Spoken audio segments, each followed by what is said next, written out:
banyak bercerita berkaitan dengan apa yang pernah kita lakukan bersama dengan teman-teman baik di NGO maupun di universitas.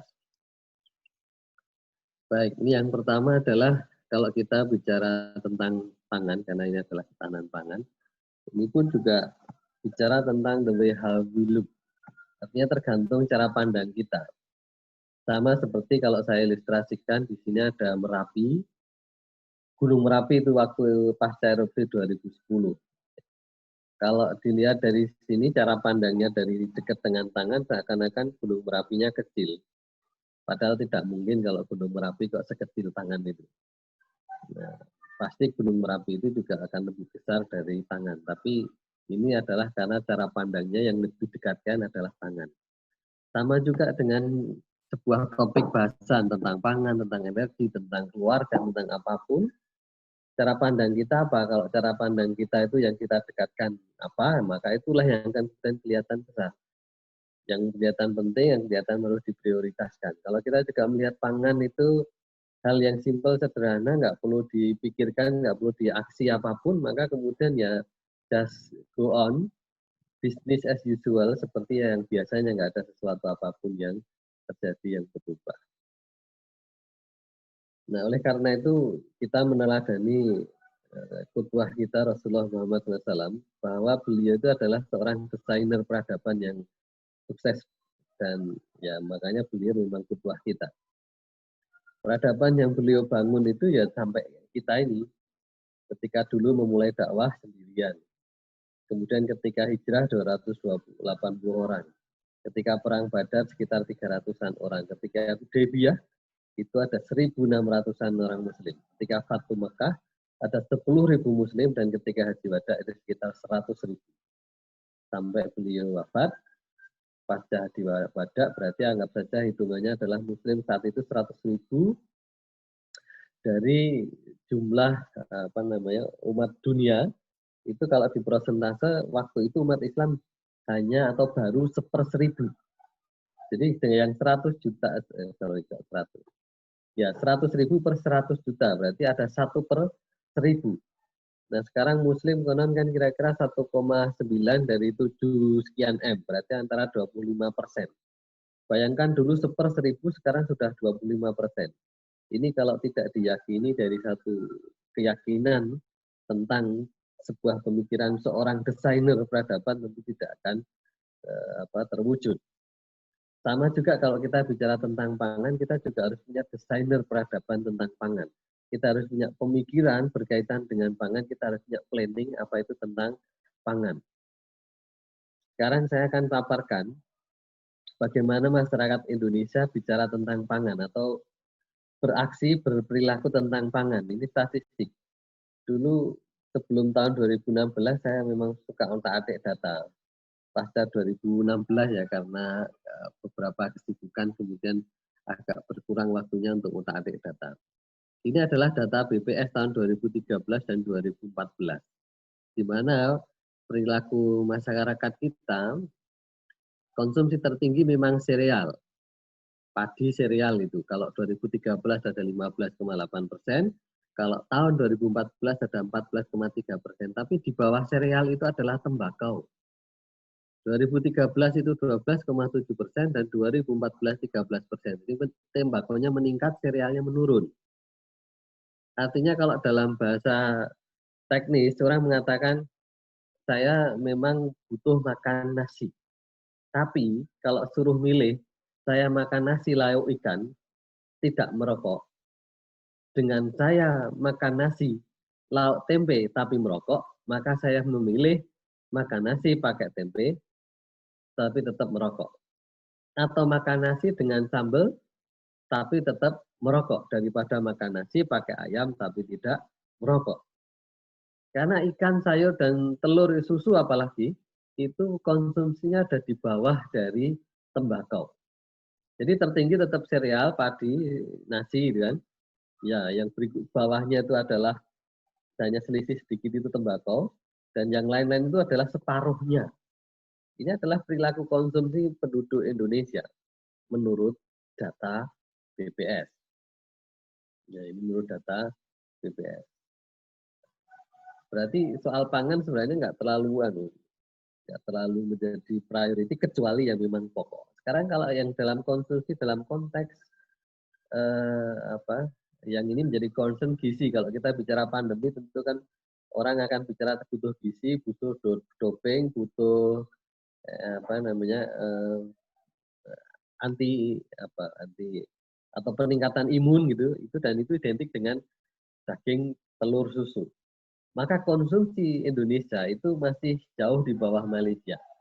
Konsumsi daging kita hanya 7 kg per tahun. Bapak Ibu bisa bayangkan kalau 7 kg per tahun, itu berarti kan dalam dalam 1 bulan, itu nggak ada setengah kilogram, atau setengah kilogram lebih sedikit. Kalau setengah kilogram itu dalam waktu 1 bulan, berarti dalam waktu 1 hari, itu berapa? Jadi 500 gram dibagi 30 itu kan hanya kira-kira 10. Anda Bapak Ibu bisa bayangkan kalau 15 gram itu seberapa. 15 gram itu hanya sama dengan kalungnya ibu-ibu itu. Dan itu adalah konsumsi harian kita terkait dengan daging. Telur malah lebih kecil lagi, hanya 3,48 kilogram per tahun. Ini jangankan bicara butir. Ini kuningnya aja, putihnya aja enggak. Susu hanya 5 kilogram per tahun. Ini kalau kita bicara tentang bagaimana persepsi terkait dengan konsumsi pangan di dalam warga prakteknya. Sekarang kalau kita bicara konteks produksi, apakah semua masyarakat itu punya level produksi yang sama di seluruh Indonesia? Dan ternyata tidak. Sentra produksi pangan itu masih di Jawa.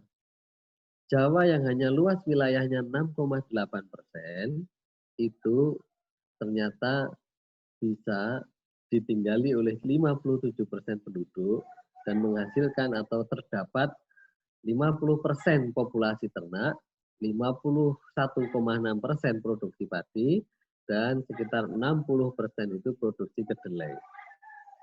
Sedangkan yang lain itu jauh di bawahnya. Sumatera ya, yang tertinggi atau terbesar Kalimantan sebagai pulau terbesar dengan 28,5% wilayah, penduduknya hanya 1%, populasi ternaknya hanya 3%, produksi padinya hanya 5,3%, dan seterusnya demikian juga yang lain. Artinya kalau kita bicara agriculture, karena ini culture, budaya, peradaban, maka memang masih bicara tentang Jawa sentris. Ini masih bicara Jawa sentris. Dan memang pengalaman saya, alhamdulillah diberi kesempatan oleh Allah SWT untuk keliling dari Sabang sampai Merauke, keliling dari Aceh sampai Papua. Ini memang kalau bicara tentang aktivitas pertanian itu memang orang Jawa luar biasa. Di Papua ketemu petani tangguh, maka orang Papua. Di Kalimantan ketemu petani tangguh, orang Papua. Bahkan pernah suatu saat ketika saya tidak menemukan petani yang, jadi pernah keliling-keliling di Kalimantan itu jarak satu desa dengan yang lain itu kan 1 jam kira-kira. Di sana itu jarang, yang waktu saya kunjungi itu masyarakat yang punya ternak. Kalaupun punya ternak, pernah betul-betul terjadi di misioner itu saya mengisi bahwa satu keluarga hanya punya 1 ekor ayam, itu pun dapat dari orang lain. Artinya ketika berkunjung dibawain. Gitu. Dan kemudian suatu saat pemandu saya bilang, oh di sana ada tuh peternakan sudah berkembang bagus. Nah, saya dengan semangat 45 mengunjungi, saya pikir itu penduduk setempat, artinya teman-teman dari atau saudara kita dari Kalimantan. Begitu sampai sana, ketemu ngobrol gitu, saya dengar-dengar kok ada bahasa Jawa siriwing-siriwing. Saya tanya, loh, sampean kok bisa bahasa Jawa? Pulau saking Mojosongo, saking Boyolali, lah. Wah, artinya memang kalau berkaitan dengan kultur budaya bertani, memang masyarakat Jawa masing-masing punya kultur sendiri-sendiri. Kalimantan itu lebih ke budaya herbal. Baik. Berikutnya adalah, oleh karena itu nggak heran kalau kemudian ketika di Indonesia ini pasca ada dalam tanda kutip euforia beras, maka kemudian banyak daerah yang harus impor beras. Artinya dia mengambil beras dari luar daerah, Riau, Bangka Belitung, Kepulauan Riau, dan lain-lain. Karena memang main produk mereka bukan beras. Kayak Riau jelas itu karena kaitannya dengan sawit. Sekarang kalau nggak salah itu, luas lahan tertinggi yang kaitannya dengan sawit itu ya memang ada di Riau, karena lebih dari 1 juta hektar. Dulu Sumatera Utara, sekarang ada di Riau. Sehingga kalau di Riau muter-muter itu, mau cari sawah itu, waduh sampai capek. Baru nanti ketemu satu gitu. Ya, mereka butuh impor atau masukkan beras dari daerah lain. Mereka dapat beras dari Sumatera Barat, dari Sumatera Utara. Demikian juga dengan yang lain. Ini juga karena kampanye beras, seakan-akan beras itu lebih prestis dari makanan yang lain. Seakan-akan beras itu adalah makanan pokok di semua wilayah Indonesia. Sehingga kemudian orang malu kalau nggak makan beras, termasuk ketika orang-orang pindah dari Jawa keluar, pejabat-pejabat itu kalau nggak makan beras nggak prestis, sehingga kemudian harus makan beras. Ketika di daerah itu nggak ada produksi beras, maka kemudian mereka harus ambil dari daerah lain atau impor beras dari luar daerah tersebut. Sehingga dulu Papua, Ambon yang kita kenal dengan sagunya, mereka juga tetap banyak yang makan beras. Di daerah Nusa Tenggara yang terkenal dulu kita kenal dengan daerah jagung dan umbi-umbiannya, mereka juga tetap dengan beras. Nah, ini adalah tulisan saya tahun 2016 berkaitan dengan revolusi lumbung pangan. Bahwa menurut pemikiran saya, perlu ada revolusi lumbung pangan dengan keluar dari Jawa sentris. Kemudian ada integrasi dan variasi potensi, kemudian regulasi yang sinkron, kemudian edukasi pada pelaku pangan dan penegakan hukum. Dan ini juga pernah saya sampaikan di Jogja TV, nanti Bapak Ibu bisa melihat di YouTube-nya. Ini adalah fitur berkaitan dengan kita sebenarnya kalau mau, artinya kembali ke tadi di slide awal saya, cara pandang kita bahwa pangan itu sesuatu yang harus digerakkan bersama, kita punya potensi untuk bisa berdaulat pangan. Karena kita punya 192 juta hektar lahan. Cuman kalau kita bicara bahwa pangan itu hanya oleh petani, ya kita hanya akan mengharapkan sekitar 80% petani gurem dengan lahan kurang dari 1 hektar. Di mana dari 20 juta rumah tangga petani itu yang 11,1 juta nggak punya lahan. Jadi kita itu dari 260 juta itu, yang rumah tangga petani itu hanya 28 juta. Dan itu kalau artinya kembali bahwa kalau kita hanya berpikir seperti itu, ya kita akan berat untuk mewujudkan kedaulatan pangan, apalagi kedaulatan pangan. Di sisi lain, ada 0,2 juta, jadi ini karena data lama, 0,2% dari 230 juta penduduk menguasai 56% aset ekonomi nasional, di mana 87%-nya berupa tanah. Jadi banyak yang nggak punya tanah, tapi ada juga yang punya tanah sampai jutaan hektar. Itu memang terjadi di Indonesia. Ini di Papua, di salah satu daerah yang pernah saya kunjungi, namanya Distrik Kebar, di Kabupaten Tambrau, pemekaran dari Sorong, karena Sorong itu pecah menjadi 5, salah satunya adalah Kabupaten Tambrau. Ini adalah padang rumput, waktu saya ke sana bulan Januari, ini ada padang rumput. Artinya kita berpikir pasti, wah ini untuk Pangonan pasti bagus. Dan iya, dulu eranya Menteri Pak Suswono tahun 2013 ya Pak Suswono ya, itu berpikir yang sama dengan ketika saya melihat di sini, dan kemudian di eranya Pak Suswono itu di sini dilepaskan 1.000 ekor sapi, artinya ada program 1.000 ekor sapi. Penduduk di sini hanya 1.041. Jadi 2013 itu ada program 1.000 ekor sapi untuk di daerah Distrik Kebar dengan penduduk hanya 1.041.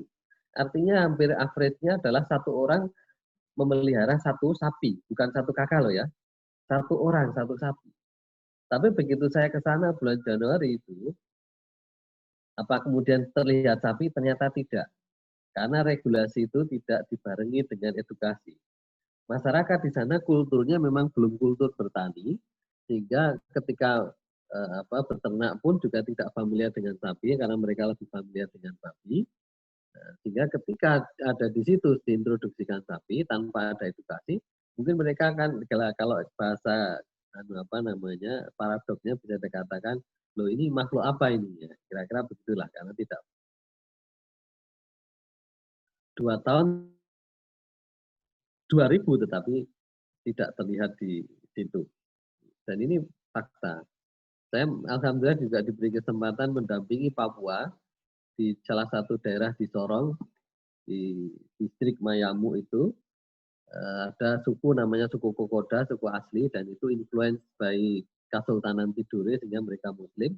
Tapi waktu itu masih nomaden, sampai kemudian mereka tinggal di tempat, punya kampung, sampai punya, jadi dari nggak punya kampung sampai punya kampung karena di tepi sungai Warmon, maka kemudian namanya Warmon Kokoda, dan kemudian punya pengurus, punya kepala desa. Dari tidak ada sampai menjadi ada dalam waktu 5 tahun. Itu pengalaman di Papua. Ini adalah satu statement yang juga sering saya quote ketika kuliah bersama dengan mahasiswa sekolah saya di Simus. Artinya adalah belajar itu tidak hanya untuk sains atau pengetahuan, tetapi untuk kehidupan. Karena kalau nanti belajar itu hanya untuk ilmu pengetahuan, nanti berarti belajar itu hanya miliknya pelajar. Dan pelajar itu hanya untuk cukup dapatkan nilai A, B, atau 1, atau 10, atau 100, selesai. Tapi belajar itu adalah untuk kehidupan. Maka kemudian Rasulullah mengajarkan kita, artinya Islam ini benar adanya, value-nya luar biasa, karena mengajar kita untuk belajar itu adalah minal mauti ilal mauti. Ilal mauti minal mauti. Ini pernah saya tulis di tahun 2016 dulu, punya gagasan berkaitan dengan Indonesia bertani. Konsepnya sederhana, ada 2 poin saja. Setiap orang penghasil pangan dan setiap jengkal lahan menghasilkan pangan. Jadi kalau kita mau wujudkan kedaulatan pangan di seluruh penjuru negeri ini, maka kita harus punya gerakan setiap orang mampu menghasilkan pangan dan setiap jengkal lahan menghasilkan pangan. Pertanyaannya pasti lupa, kan tidak setiap orang punya lahan. Ya betul, tapi kalau setiap orang punya rumah berarti dia sebenarnya punya lahan.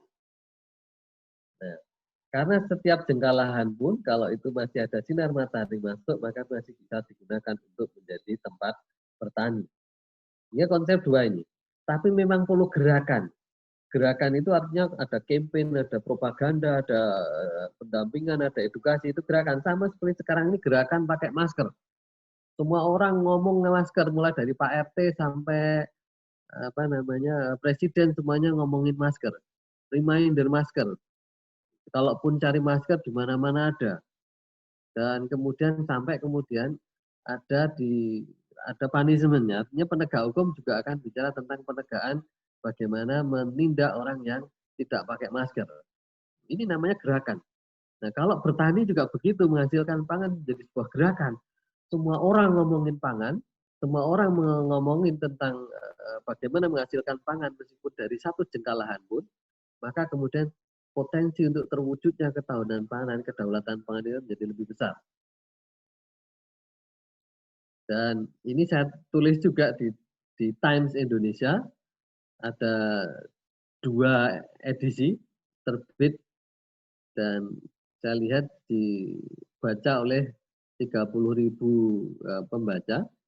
Ini berkaitan dengan gerakan Indonesia bertani. Yang satu bicara konsep dan target, yang satu bicara implementasinya. Seperti apa sih implementasi konsepnya dan seperti apa implementasi dari gerakan Indonesia bertani agar tadi bisa terwujudnya ketahanan pangan. Ketahanan pangan. Gerakan, artinya betul-betul menjadi gerakan. Semua orang bicara tentang bagaimana menghasilkan pangan dan semua orang bicara tentang bagaimana mengoptimalkan bahkan hanya setiap jengkal lahan pun supaya bisa menghasilkan pangan. Bapak Ibu juga kalau yang suka dengan video, ini ada juga di YouTube, di channel Dosen Tani Bamsudjo, ada saya buat tentang gerakan Indonesia bertani. Dan ini adalah potret di terdekat dari rumah saya. Ini juga sebenarnya lahan terbatas juga, ini hanya sekitar 1 meter. Tapi bisa untuk bertani, di sana ada cabai, ada terong, ada sawi dan seterusnya. Juga pernah dimuat di Sindo ini juga sekitar tahun 2016 adalah 2016 pertanian terpadu perkotaan atau urban farming. Pernah juga kita sampaikan dalam sebuah dialog di Jogja TV bersama dengan Mas Saufi, dengan Pak Adnan Hadikusumo, itu yang DPDL itu bertemakan adalah pertanian ekologis. Ini kontennya adalah kira-kira tentang bagaimana sih implementasi tentang gerakan Indonesia bertani dengan dua konsep tadi. Setiap jengkal lahan menghasilkan pangan dan setiap orang itu adalah penghasil pangan. Ini adalah contoh supaya setiap jengkal lahan bisa menghasilkan pangan. Dengan menggunakan vertical farming, dan ini kan ada sawinya, ada bayamnya, macam-macam. Nah, kebetulan ini agak mahal karena ini memang pakai besi, pakai talang, gitu. Ini peralon. Tapi kalau Bapak Ibu, nah ini bahkan tembok pun selama masih ada matahari, masuk di situ, ini bisa dibuat seperti ini. Settingannya aja. Ini akan menjadi juroyo-royo. Nanti di YouTube itu Bapak Ibu juga bisa melihat bagaimana saya mengilustrasikan dengan tembangan dandang gulo, tapi sebenarnya bukan tembangan saya, karena itu tembangan saya hanya ikut nembang saja, karena yang menciptakan bukan saya. Ijo royo-royo. Gitu. Nah, kalau Bapak Ibu yang di pedesaan, tapi nggak punya lahan, bisa ambil dengan bambu, karena pasti banyak bambu, juga bisa dilakukan pertanian di situ. Intinya adalah tadi, selama masih ada matahari masuk, ya pasti bisa digunakan pertanian. Pernah booming dulu ada pertanian hidroponik ya, cuman kalau hidroponik itu kalau bagi orang awam mungkin agak tidak familiar karena itu sebenarnya kan bicara tentang nutrisi yang dalam satu paket terisolasi. Jadi kalau nggak dipahami nanti kurang berkembang. Tapi kalau yang pertanian dengan media tanah ini kan gampang lah, setiap orang itu kalau lagunya Ghost Plus tongkat kayu jadi tanaman, dan itulah Indonesia. Ini juga bambu. Ini kan menjadi asri, ya. Kanan kiri semuanya ada. Nah, ijo royo royo, gitu. Ingsun sengguhannya dan pengantin. Nah, tebangannya itu tebangan mijil. Nah, ini adalah pola yang juga saya buat seperti ini di satu sekolahan sehingga menjadi bahan edukasi bagi anak sekolah. Karena kemudian bagaimana dia belajar mencintai lingkungan, belajar untuk memelihara lingkungan dengan reuse, recycle, gitu. Sehingga belajar bertanggung jawab karena kemudian satu siswa itu ngopeni 1 sampai 2 itu, dan kemudian tiap hari harus nyirami. Ini kan bukan hal yang sulit, ini hal yang sederhana. Dan dari situ kita bisa mendapatkan daur ulangnya, kita bisa mendapatkan pangannya, kita bisa mendapatkan oksigennya, kita bisa mendapatkan estetikanya. Nah, ini yang pernah di talk show, nanti Bapak juga bisa lihat karena ini sudah kita upload di YouTube, yang dulunya live di Jogja TV. Ini sudah kita upload di YouTube. Judulnya ini penguatan petani untuk kedaulatan pangan. Yang satunya adalah pertanian ekologis. Nanti Bapak Ibu bisa lihat paparan lebih lengkap di situ. Ini yang tadi lumbung pangan, ini bersama dengan Pak Adnan Hadikusumo dulu. Kemudian ada kedaulatan pangan juga, ini sudah ada di YouTube. Kita upload di YouTube sehingga nanti Bapak Ibu bisa mencermatinya.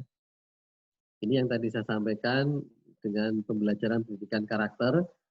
Di belakangnya itu kan masih ada tanaman-tanaman yang menggunakan potnya itu adalah bekas botol air mineral. Dan itulah yang kemudian kita gunakan untuk pendidikan karakter bagi anak SD ini di Kulon Progo. Dan kebetulan di Kulon Progo punya Perda Pendidikan Karakter. Nah, ini juga berkaitan dengan 3 langkah swasembada daging sapi. Jadi apa namanya, pernah juga saya tulis di koran, ada mitos harga sapi, ada kartel pangan, ada menakar sapi Indonesia. Ini mulai dari tahun 2014, 15, 16, dan seterusnya. Ini yang tadi saya sampaikan teman-teman, dan saya mendampingi di Papua, di kampung sekarang namanya Warmon Kokoda. Dulu waktu kita dampingi awalnya belum bernama kampung. Dan orangnya masih mobile kemana-mana. Kemudian ada donor untuk membelikan lahan, dan kemudian di situ menjadi sentra perkampungan, dan akhirnya mereka bisa tinggal di situ. Ini menjadi kampung Warmon Kokoda. Dan bagi mereka bisa melakukan pembenihan ini menjadi hal yang sangat menarik. Sehingga ketika tangan saya ditarik dan kemudian diperlihatkan, Bapak, saya sudah bisa membuat persemaian benih sayuran sendiri. Nah, saya bilang, wah mantap, luar biasa. Gitu. Karena memang dulunya bukan budaya budidaya, tetapi lebih banyak adalah mencari, karena mereka sebenarnya masih dimanjakan oleh alam. Tapi seiring waktu tentu mereka nggak akan bisa begitu, karena kemudian bisa terdesak oleh para pendatang. Ini revolusi mental menuju swasembada pangan. Artinya tadi mindset kita, gerakan kita, mindset kita, cara pandang kita memang perlu berubah, perlu dirubah. Nah, dan kita mulai dari unit terkecil yaitu keluarga. Supaya nanti ada aspek akseleratif yang bisa menjadi pengungkit untuk menuju terwujudkan ketahanan pangan. Minimal adalah di lingkup keluarga.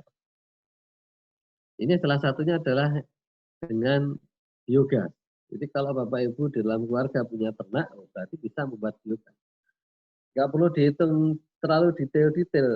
Kadang-kadang kalau kita di kampus sering dihadirkan pada hitungan-hitungan bahwa kalau sekian kubik volumenya berarti harus melihara sekian ekor sapi. Berapapun ekor sapi, kan tiap hari tiap hari kan punya kotoran, artinya menjadi akumulatif. Pasti suatu saat juga akan terpenuhi. Dan ini biogas. Ini yang kita kembangkan sejak tahun 2004.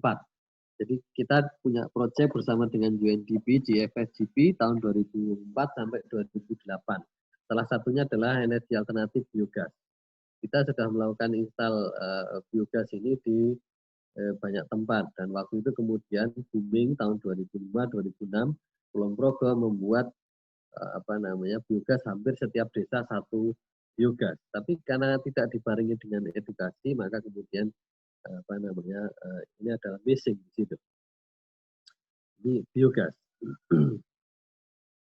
Dan ini juga nanti Bapak Ibu bisa melihat talkshow saya di Jogja TV, dan ini sudah diupload juga di YouTube dengan judul Energi Alternatif Terbarukan.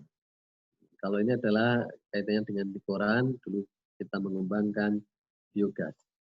Dan termasuk biogas 3-in-1, karena tidak hanya untuk kompor, tapi juga bisa untuk diesel, bisa juga untuk pompa air. Ini bisa biogas. Maka kita sebut biogas 3-in-1. Kita juga pernah menulis biogas dalam sistem pertanian terpadu di majalah Trobos. Nanti Bapak Ibu kalau yang punya akses silahkan bisa dicek. Intinya adalah mengoptimalkan potensi di sekitar kita. Nah, ini adalah paradigma merubah pertanian. Maka dari pertanian-pertanian yang kita pikir itu mahal karena harus ada input dari luar, maka kita bisa optimalkan dari input dari sekitar kita. Di pupuk-pupuk itu, media-media itu sebenarnya bisa dari sekitar kita. Nah, sekali lagi di video saya di channel Dosen Tani Bamswiknyo, meskipun itu singkat, di situ bisa Bapak Ibu tangkap bahwa termasuk pupuk itu kita olah dari daun yang jatuh yang berguguran. Jadi jangan alergi terhadap kotoran dari daun.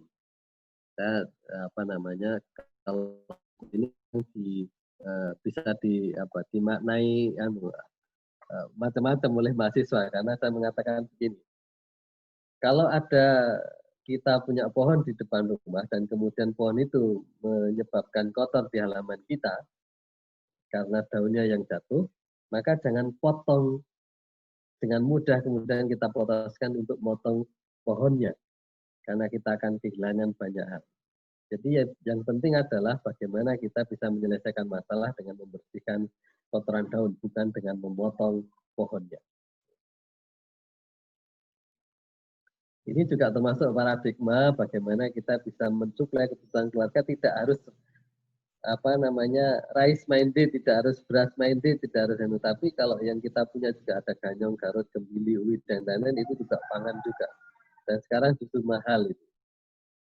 Ini kembili, bulu, ada kemarungnya, suwek. Kalau saya jadi heran kalau orang Indonesia kok gumun dengan suwek, ada bunga bangkai kemudian jadi viral, itu kayak bukan orang Indonesia, kan hal biasa. Kalau tanaman lain itu memang tumbuh dulu, baru kemudian ada bunganya. Kalau suwek itu kan memang dari umbi, kemudian nanti ketika hujan pertama membasahi tanah, maka kemudian yang tumbuh memang bunganya dulu, kemudian kita sebut bunga bangkai. Karena gede yang menemukan Rafflesia, kemudian namanya bunga Rafflesia arnoldii. Ya memang begitu siklusnya. Nanti kalau sudah akhir musim penghujan, dia akan kering, vegetatifnya akan mati, dan kemudian umbinya tapi masih tersimpan. Nanti begitu hujan lagi di tahun depan, maka kemudian akan tumbuh bunganya lagi, muncul lagi pohonnya suwek, ya selalu begitu. Jadi kalau ada orang Indonesia gumun dengan kembang suwet atau bunga bangkai, kok koyo orang Indonesia. Ini juga yang kita bangun dulu di namanya Pantai Congot, pesisir selatan sampai jadi di sepanjang pesisir selatan itu dari Congot sampai Gelaga kita berkontribusi untuk membangun, menghijaukan pesisir itu. Jadi ini juga bagian dari proyek kita dengan UNDP dulu. Bayangkan ketika panas ini dan hanya dengan ada konstruksi beton, orang berharap ada wisatawan datang ke sini.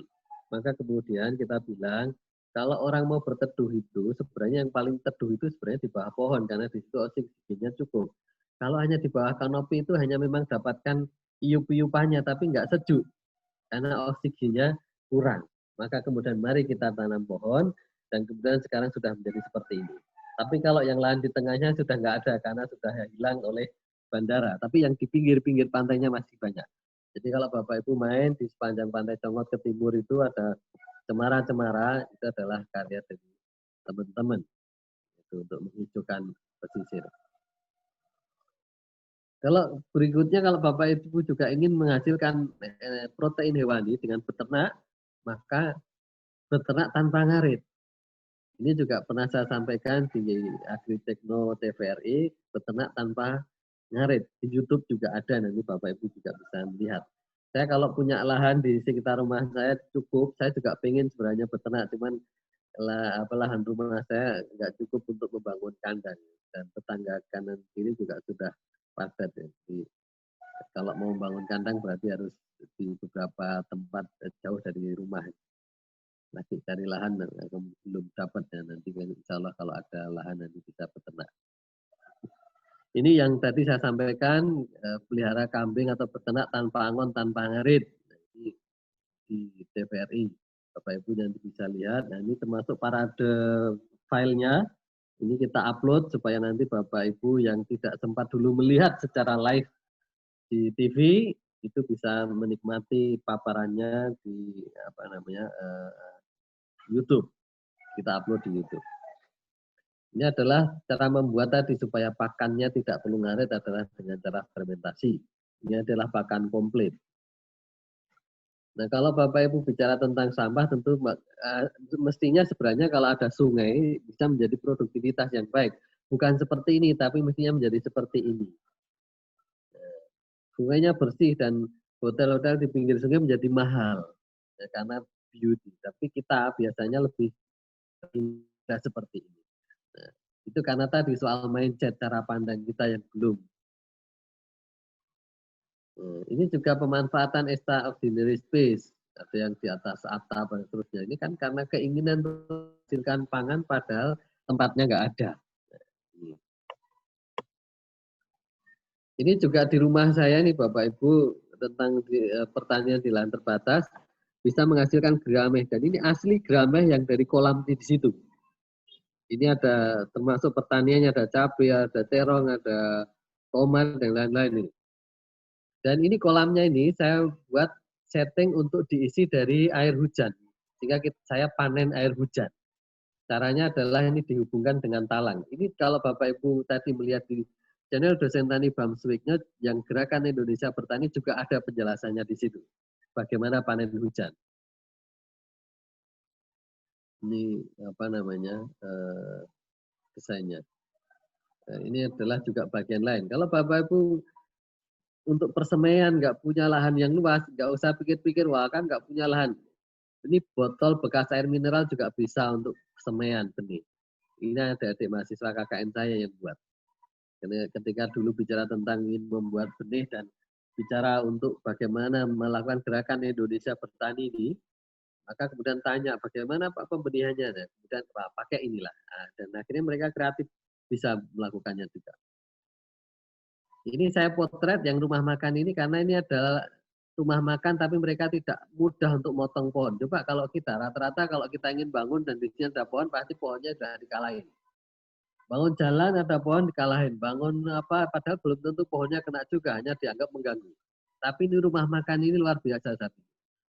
Karena dia tidak mengusir pohon. Ya, tidak mengusir pohon. Jadi pohonnya tetap ada di tengah rumah makan. Pojok ini Bapak Ibu bisa lihat.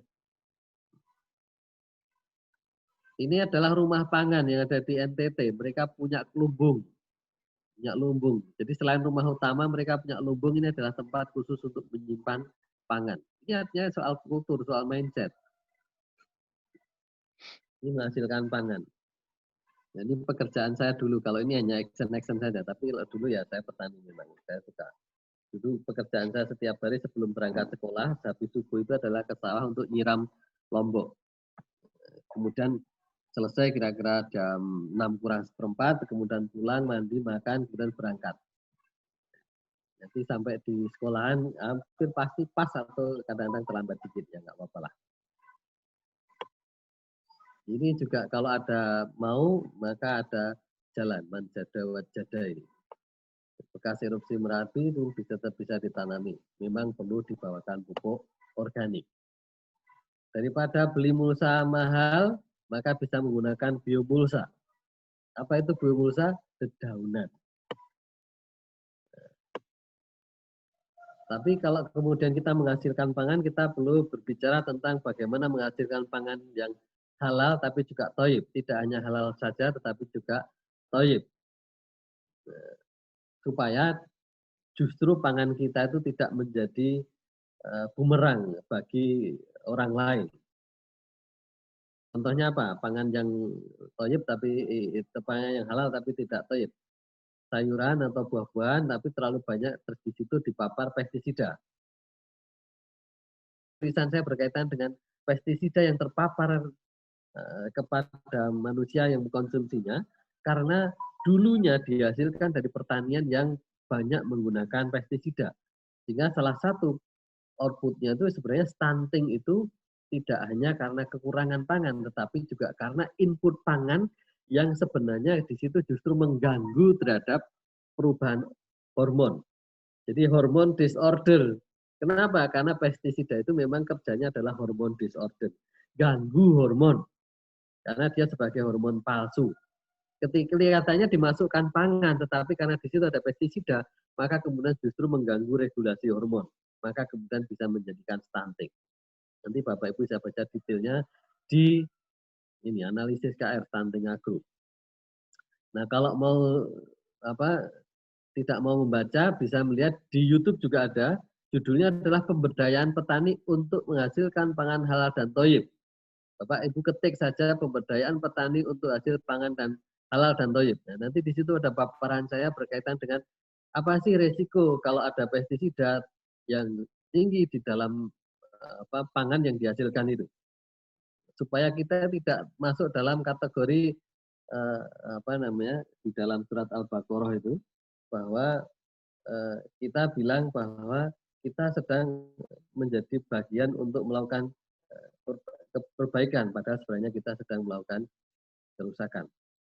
Oleh karena itu, kita perlu memenuhi terhadap Islamic value berkaitan dengan pangan, yaitu a'udzubillahi minasyaitonir rajim ya ayyuhan nas kulu mimma fil ardi halalan thayyiban wala tatabi'u khutuwatis syaiton innahu lakum aduwwum mubin. Al-Baqarah 168. Wahai sekalian manusia, makanlah yang halal baik di atas bumi dan janganlah mengikuti langkah setan karena sesungguhnya setan itu telah musuh nyata bagimu. Jadi clear. Bicara pangan pun hubungannya dengan setan. Ya, karena kalau dijelaskan ini juga banyak penjelasan. Nanti Bapak Ibu bisa baca sendiri penjelasan di YouTube itu, pemberdayaan petani untuk hasilkan pangan halal dan thayyib.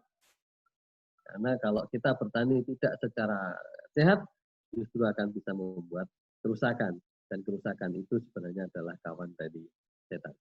Kalau bahasa sekarang, pangan halal thayyib itu food security, food safety. Padahal kita sudah lebih dulu dengan bahasa halal dan thayyib. 14 abad yang lalu sudah diajarkan. Jadi kita nggak perlu gumunan, nggak perlu berkaitan dengan istilah-istilah. Ini istilahnya MDG loh, ini istilah SDG lah.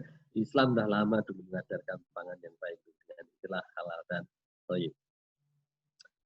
Ini kita juga membuat sekolah revolusi mental bisnis berkaitan dengan pangan supaya tahan pangan. Dan ini termasuk melakukan MOU dengan beberapa industri. Ya kalau kita ingin mencoba jangan takut kita gagal, karena kalau ada orang mengatakan gagal sebenarnya itu tergantung kita. Cara pandang juga terkait dengan itu.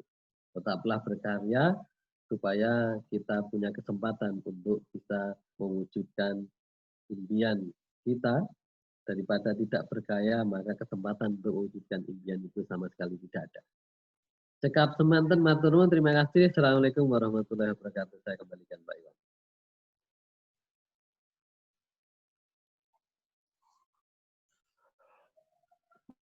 Pak Bambang, Insya Allah luar biasa sekalian. Waktu lalu, ya, sudah berapa sih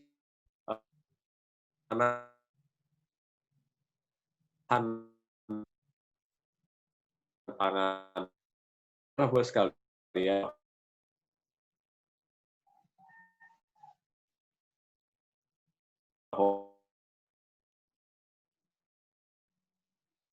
Ternyata sudah jam 7 ya.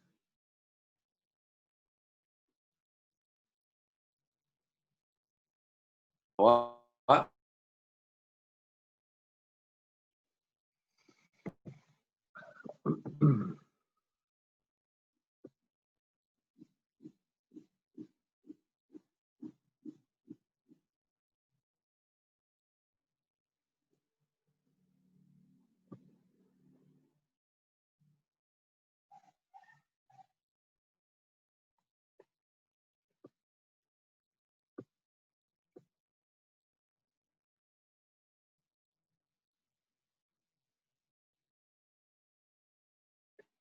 Ini ada pertanyaan.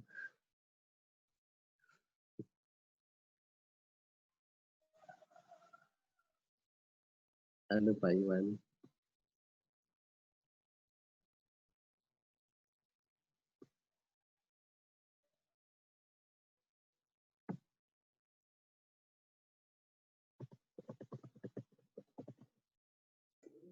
Ya, wah mohon maaf ini saya hilang dari peredaran. Bisa dengar saya ya? Ya. Baik, Bapak sekalian. Jadi ini yang sangat penting disampaikan oleh Pak Bambang tadi. Bagaimana kita sebenarnya mencoba untuk bertahan ya, terutama di Indonesia ini sebenarnya tantangan ya. Karena ini Allah sedang memberikan tantangan kita, tanah air kita yang Kemah Ripah Lojinawi ini ternyata anak-anak kita atau kita sendiri bahkan itu jauh dari alam kita, alam sekitar kita. Nah, tadi sudah ditunjukkan bagaimana kita sebenarnya mulai mendekat dengan alam. Nah, Pak Bambang sudah mencontohkan dengan dirinya sendiri sebagai seorang dosen, mengajar kepada mahasiswanya, tapi praktek juga di rumahnya gitu. ada ikan, ada sayuran dan sebagainya. Nah, ini yang saya kira penting ya untuk kita semuanya. Nah, ini Pak Bambang sebenarnya banyak sekali nih pertanyaan-pertanyaannya ini tentang pangan ya. Ada beberapa yang bertanya ini tentang mamanya pertama ini beliau bertanya kalau di polybag justru mudah untuk dipindah-pindahkan. Ini ada lagi sebentar. Bukan ini ya. Tadi ada yang bertanya tadi tentang ini Pak Bambang. Apa namanya? Tanaman apa tadi? Sudah dijawab ya tadi ya. Tanaman bawang merah itu loh yang apa bisa tanpa ada sinar matahari tadi. Oh, sudah saya jawab di grup itu juga di chat. Oh, sudah di grup ya. Oh iya. Tadi itu jawabannya ya. Iya, iya. Baik, baik. Iya. Mungkin ini sebagai closing statement Pak Bambang, mungkin ini banyak inspirasi ya, saya kira banyak inspirasi di tengah-tengah kita yang sekarang kata dunia orang mengatakan sedang memasuki masa resesi ya. Ya Singapura sudah resesi, Malaysia, nah kita ini sudah masuk ke resesi ini gitu. Nah ini bagaimana supaya itu menjadi sebuah gerakan ya, sebagai gerakan. Nah saya sendiri secara pribadi juga sudah memulai. Betapa senangnya ketika saya panen lele, betapa senangnya saya panen sayuran, buah-buahan. Ya di rumah sekitar ini yang lahannya tidak banyak gitu. Itu sangat menyenangkan gitu.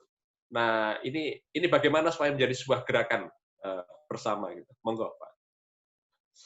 Ya, kalau kita bicara supaya ini menjadi gerakan bersama dengan kalau dalam bahasa saya kan gerakan Indonesia Bertani.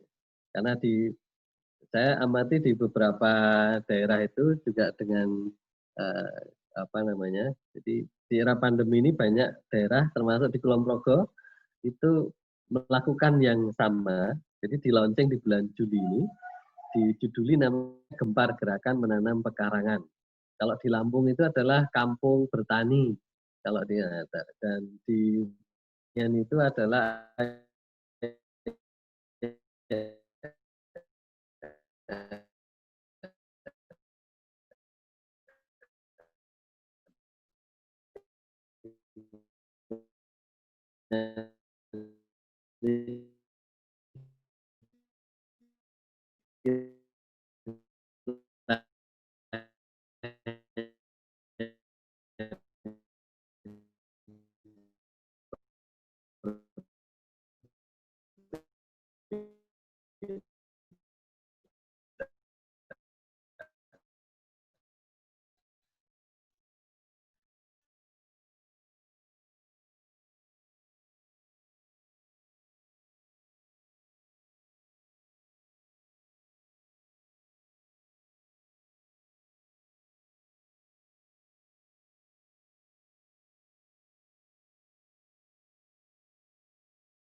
ngurus grameh, ngurus daerah ya sekarang.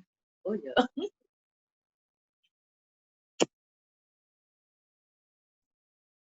Kembali ke HP lagi karena di laptop malah off.